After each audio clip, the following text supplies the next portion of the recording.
এখন এখন যে পাতগুলো হচ্ছে সোনার পাত, সেগুলো এই মেশিনে হচ্ছে। যেমন এই মেশিনে মোটর দিয়ে ঘুরিয়ে হচ্ছে। এরও আগে পাওয়ার ছাড়া হতো, তখন এই চাকাতে হ্যান্ডেল দিয়ে, এই যে এদিকে হ্যান্ডেল আছে, হ্যান্ডেল লাগিয়ে এরকম করে হ্যান্ডেল লাগিয়ে এরকম করে ঘুরিয়ে, হাতে করে ঘুরিয়ে করা হতো। হ্যাঁ, তারও আগে ধরুন আজ থেকে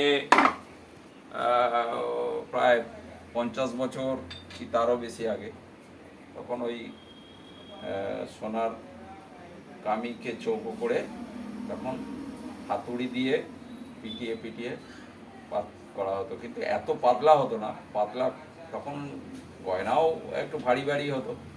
হ্যাঁ, দিয়ে তাতে করে ওই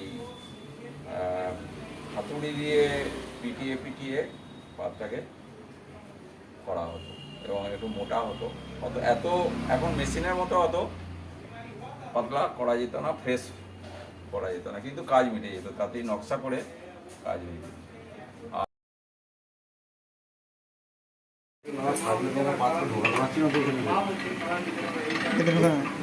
এটাতে ঢোকানো হয়, ঢোকানো হয়,